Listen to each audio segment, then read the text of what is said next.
भारत के साथ जुड़ते हैं, पूरे देश के साथ जुड़ते हैं, जो उन्होंने शहादत दी, कुर्बानी दी। हमारे जो सिक्योरिटी फोर्सेस जिस तरह से वो लड़े, बहादुरी के साथ लड़े, तमाम परेशानियों के बावजूद भी जिस तरह से वो कामयाब हुए, इसलिए हम उसे बधाई भी देते हैं। और जो लोग, जो ब्रेव सोल्स जो हमें छोड़कर चले गए, हम उनके लिए अपने खराज अकीदत भी पेश कर रहे हैं, उसे श्रद्धा भी दे रहे हैं। और उनके परिवार को भी, सिर्फ सिक्योरिटी फोर्स नहीं, उसके साथ साथ जो सिविलियंस इंक्लूडिंग फॉरेनर्स, और उनको भी हम सरकार की तरफ से भी जो जो उनके लिए करना चाहिए, उन परिवार के लिए, उसके रिहेबिलिटेशन के लिए, उसके ये नहीं हो कि मुल्क के लिए जब कोई कुर्बानी देते हैं तो मुल्क उसे भूल जाए, ऐसा नहीं होना चाहिए। और एक मिसाल की तरह उसकी जिम्मेदारी सरकार, केंद्र सरकार, राज्य सरकार और हम पूरे राष्ट्र का वो जिम्मेदारी बनता है।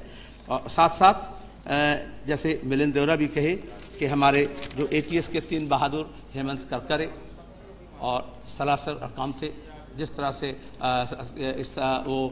उनकी जाने गई, उसके साथ साथ संदीप उन्नीकृष्णन और हमारे जो महाराष्ट्र की पुलिस के भी जो साथी, और खास करके जो तुकाराम, हम उनको याद करते हैं और नमन करते हैं कि ये जो अटैक हुए, अब तक जो कुछ आपसे मालूम हुआ, सरकार से मालूम हुई कि ये पाकिस्तान के जमीन से इस हमलेवार जो हैं वो ट्रेनिंग लिए, मदद लिए, जहाज लिए और फिर आकर के हमें यहां हमले किए।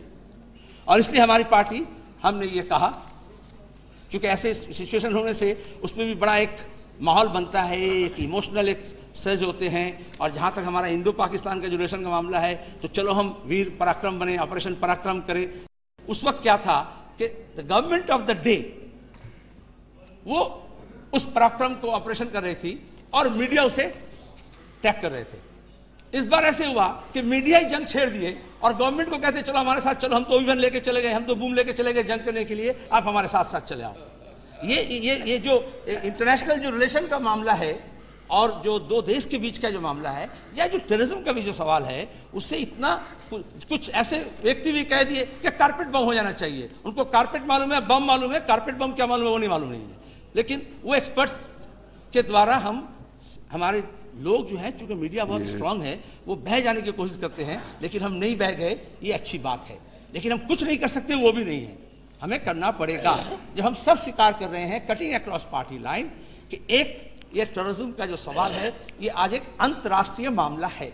और आज से नहीं, कई 2 दशक से तो हम देख रहे हैं किस तरह से बढ़ता जा रहा है। ये बात सही है कि पाकिस्तान की जमीन को इस्तेमाल किया जा रहा है हिंदुस्तान के ऊपर हमला करने के लिए।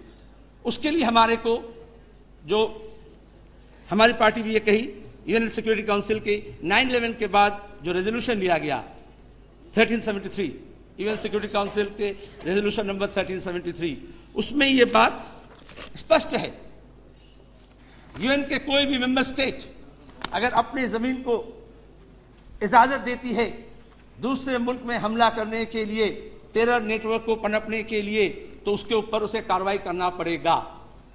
9/11 के बाद यूनाइटेड नेशंस और पूरे विश्व टेररिज्म के खिलाफ लड़ने के लिए वचनबद्ध है, कम से कम कागजी तौर पर। और जब हम हमले के शिकार होते हैं तो पूरे विश्व को हमें बताना जरूरी है कि तुम सिर्फ इसको कागजी मत रखो, इसे कारगर बनाने की कोशिश करो। और उस जगह पर हम अगर पूरा अंडा अपना सिर्फ अमेरिकी बास्केट में डाल देंगे तो हमारा कुछ हासिल नहीं होगा। पाकिस्तान को भी मजबूर होना पड़ेगा। आज पाकिस्तान के सदर हैं, वो भी सदर बने, चूंकि बेनजीर भुट्टो मोहतरमा शहादत हुई टेररिज्म के अटैक के ऊपर। ये पाकिस्तान के लोगों को भी समझना पड़ेगा, पाकिस्तान के सियासतदान को भी समझना पड़ेगा कि अगर हम दहशतगर्दी के शिकार हैं और होते रहेंगे तो पाकिस्तान का जमीन भी नहीं बचेगा। दूसरे के लिए कब्र खोदने से वो अपना कब्र में भी उसी कब्र में जाना पड़ता है। आज दुनिया में अगर जो आप कोट अनकोट इस्लामिक टेररिज्म की बात कर रहे हैं, western world clash of civilization बोल रहे हैं, वो एक नया तथ्य पिछले 10 साल से खड़े किए हैं।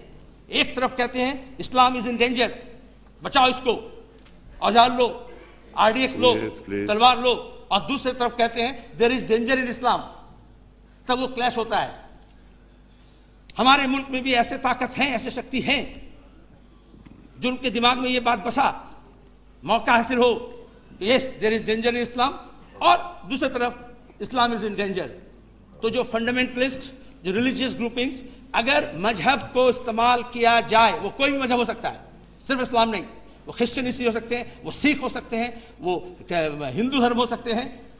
If we allow religious sentiment to be exploited as a tool for political mobilization, social mobilization, उसका एक्सटेंशन होगा, ओवरशूट करेंगे, हम कम्युनल बिल्डअप करेंगे, फंडामेंटलिस्ट बिल्डअप करेंगे, लेकिन कहीं ना कहीं वो डेमोक्रेटिक दायरे के बाहर सिर्फ चुनाव का हथियार नहीं रहेगा, सिर्फ वोट का हथियार नहीं रहेगा, वो कहीं ना कहीं ओवरशूट करेगा और उसके बाद वो एक धर्म के खिलाफ दूसरा धर्म नहीं, उस धर्म के लोग जो हैं वो भी शिकार होंगे। आज पाकिस्तान में जब टेररिस्ट अटैक होता है तो वो तो कोई नन मुस्लिम देख करके नहीं, नन पाकिस्तानी देख करके नहीं। आज जब मुंबई में अटैक हुए, जब छत्रपति शिवाजी टर्मिनस में इनडिस्क्रिमिनेट AK-47 लेकर वो पाक ट्रेन टेररिस्ट गोली चलाया, तो क्या किसका क्या लैंग्वेज है, कौन मराठी है, कौन नॉर्थ इंडियन आया, कौन हिंदू है, कौन मुसलमान है, वो मापा आकलन किया। तो जब शिकार होते हैं हम भाषा धर्म प्रदेश से ऊपर उठकर, तो उससे लड़ना भी पड़ेगा भाषा धर्म प्रदेश से उठकर, और तभी हम उसका चुनौती स्वीकार कर सकते हैं और तभी हम लड़ सकते हैं।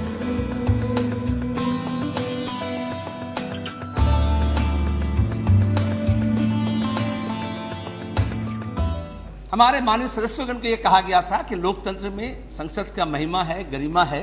अक्सर यह किया था, पूर्व राष्ट्रपति भी ये कहते थे, और हम सुचारू रूप से काम करें क्योंकि हमारी तरफ पूरे देश देख रहे हैं। पिछले बार का वो बजट सत्र था, उसका उद्घाटन सत्र था, और इस बार एक साल बाद फिर हम बजट सत्र में मिल रहे हैं। बीच में बरसात तो हुई लेकिन मानसून सेशन गायब, सर्दी थोड़ा बहुत हुई लेकिन विंटर सेशन गायब। एक स्पेशल सेशन हुए थे जो खरीदारी और फरोख्त के बारे में आपने कहा, चर्चा किया, उस सदन में उस दिन भी यहां बात आई थी। लेकिन संसदीय लोकतंत्र है, संसद की गरिमा है, संसद की अपनी मर्यादा है। पिछले एक साल इस देश में हम ये पूछेंगे क्या संसदीय लोकतंत्र की सरकार चली है? संसद नहीं, संसद के अधिवेशन नहीं, कोई महत्वपूर्ण निर्णय के लिए संसद को बुलाया नहीं गया, संसद में जो बिल लाए गए उसमें बहस नहीं किए गए, संसदीय समिति की जो रिपोर्ट आई उसको गंभीरता से सरकार ली नहीं, बिल को इंट्रोड्यूस किया उसको दूर करके एग्जीक्यूटिव ऑर्डर ले आए, ऑर्डिनेंस ले आए। तो सरकार आज इस देश की बड़ी चुनौती है कि हमारे देश में आजादी के इतने साल बाद और संसदीय लोकतंत्र के इतने हमारे गौरवशाली इतिहास के बाद आज एक चुनौतीपूर्ण माहौल है कि संसद को हटाकर, चूंकि हम चुनाव में जा रहे हैं, संसद का चुनावी भाषण है, चुनाव के एक के बाद एक भाषण के बाद चुनाव में वोट देना पड़ेगा, वो भी बोल दिया गया सिंबल के साथ। लेकिन संसद की महत्वता क्या रहेगी? मैं पूछना चाहता हूं सरकार से, फैसला कहां से होता है? संसदीय लोकतंत्र में संसद में नहीं होता, मंत्रालय में नहीं होता। हम विदेश के फॉरेन इंस्टीट्यूशनल इन्वेस्टर्स रुपए लेकर बैठे हुए हैं, उनको लूट मचाना है। जब पूरे विश्व में कहा जा रहा है, हम खुद कह रहे हैं, सरकार के अभिभाषण में है ये बात राष्ट्रपति जी का, कि हम वो ग्लोबल मेल्टडाउन का हमारा असर इसलिए नहीं हुआ कि हमारा मैकेनिज्म अभी थोड़ा रेगुलेटेड है, मॉनिटरिंग है। आप उस समय जब पूरे विश्व में ये स्थिति चल रही है, आप पीछे के दरवाजे से ये तमाम नियंत्रण को छोड़ दे रहे हैं। ये एक खतरनाक मामला है कि आक्रमण कहां से हो रहा है हमारे देश में। पहला पैरा में यह है, एक ऐसा वर्ष जिसने सामुदायिक सद्भावना, सहनशीलता, सहृदयता, न्याय और शांतिपूर्ण सहअस्तित्व को के हमारे शाश्वत सिद्धांतों की अग्नि परीक्षा, जो आक्रमण मुंबई में हुआ, देश के अंदर से, देश के बाहर से इस देश को खोखला करने की कोशिश की जा रही है। राजनीति के द्वारा हो रहा है, सद्भावना को तोड़ने के द्वारा हो रहा है, सांप्रदायिक भावना से हो रहा है, आतंकी हमले से हो रहा है, आर्थिक व्यवस्था को चरमराने की कोशिश की जा रही है और हमारे आर्थिक व्यवस्था को विश्व के सामने नीलाम करने की कोशिश की जा रही है। किसके कहने पर? अभी हमने देखा पिछले सप्ताह उधर से एटॉमिक एनर्जी के डेलीगेशन आए अमेरिका से, वो कह रहे हैं कि ये कानून में तब्दीली होना चाहिए, एटॉमिक एक्ट में लायबिलिटी एक्ट नहीं आना चाहिए। मैं कोट कर सकता हूं। और वहां पे कांग्रेस दल के हमारे माननीय सदस्य और मुखपात्र कहते हैं हां, प्रेसिडेंट बुश को भारत रत्न देना चाहिए। अरे जूते पड़ रहे हैं जहां वो जा रहे हैं उस समय। प्लीज, तो हम ये कह रहे हैं कि ये दृष्टिकोण कहां से ठीक हो रहा है निर्णय? आप अपने दिल में हाथ करके पूछिए। भाषण के आखिर में हाथ में वोट देना है, आम आदमी को यह कहने से पहले उस हाथ को अपने दिल में रखिए और ये सोचिए कि हमारे आर्थिक नीति, हमारे राजनीतिक नीति, हमारे आंतरिक नीति कहां तक आप छोड़कर चले जा रहे हो।